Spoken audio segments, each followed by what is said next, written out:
As we come back here now to the KFYR Plus news desk, yesterday was National Women's Checkup Day, serving as a reminder for all women to make sure their health is where it should be. Checkup Day is part of the larger National Women's Health Week, which started on Mother's Day every year, and now the goal is to empower women of all ages to make their health a priority. Joining me right now to discuss this topic is Dr. Stephen Quay, who holds an MD and a PhD from the University of Michigan, was a faculty member in the pathology at Stanford. Dr. Quay, thank you for your time today. Sure appreciate it. It's great to be here, Jay. Thank you for having me.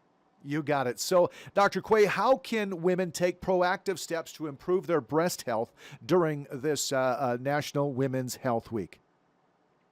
Yeah, so because it's National Women's Checkup Week and Day, I think we should broaden it from breast cancer. I mean, most important thing is to schedule a checkup, right? I Mm-hmm. mean, when your car needs an oil change, you're going to do it promptly if you're going to keep your engine running well. And women should schedule a checkup. Now, at that checkup, they should ask about their individualized risk factors.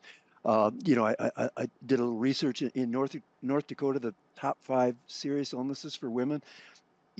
Heart disease, cancer, accidents, Alzheimer's, and stroke. So they should ask, are there particular risks for those individual events?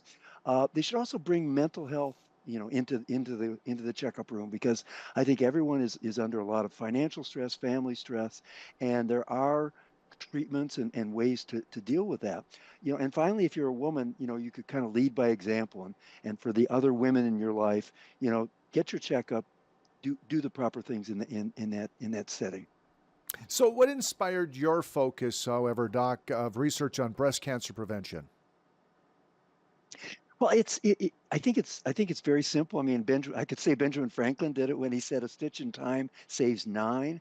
The Mm-hmm. concept of preventing breast cancer is much easier than treating it. Treating it, we do what you call cut, burn, and poison. So we have a surgeon and chemotherapy and radiation. And so if you can actually prevent it, and we think we probably can, we just did a study showing that women with a particular kind of mammogram, high density, can actually take a pill and reduce their risk of future breast cancer. So we're really excited about that. What are some of the challenges that you faced in your research?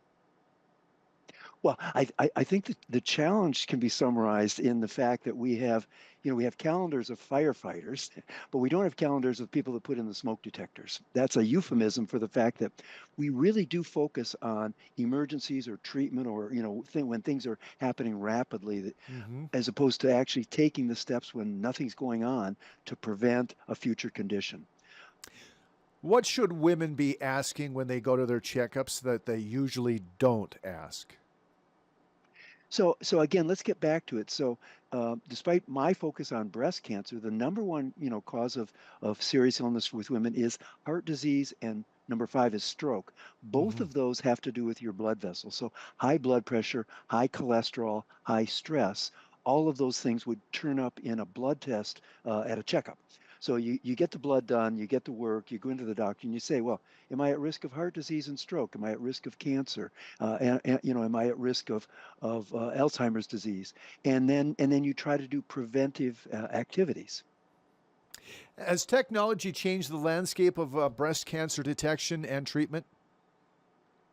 So it has a key role in the detection, I think, especially both of women at high risk who are in line to have prevention and diagnostic. So many of the machines that do mammograms have add-on software that actually acts as a avatar and assistant to tell the doctor, hey, look here in the breast, look here in the breast, and those things have been shown to greatly improve the accuracy of mammograms.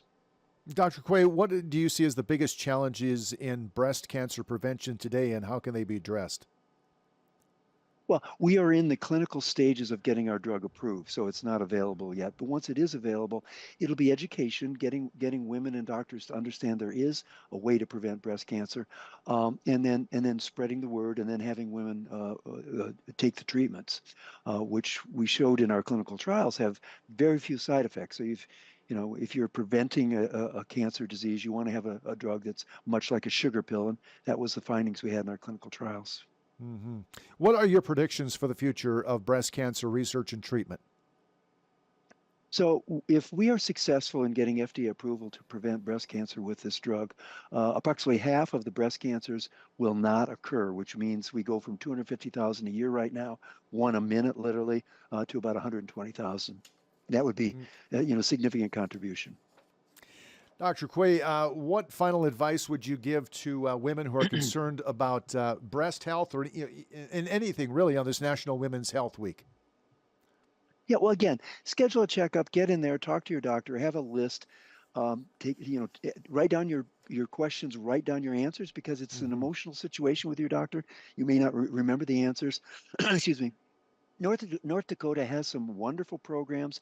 If you're financially stressed, you don't have insurance, let me tell you about one of them if I could. It's called Women's Way Program. Hmm. The number is 1-800-449-6636. And it gives free pap smears, free mammograms, and some advice in that area. So don't let insurance or financial situations prevent you from getting a checkup and then getting your friends to get a checkup. Ask the right questions in there. Take care of your mental health. Dr. Stephen Quay, thank you so much. We appreciate the invaluable insight today. Thanks, Jay. Thank you. All right, it is now 10 in front of 2 o'clock. Quick break. We're back with more news next on KFYR Plus.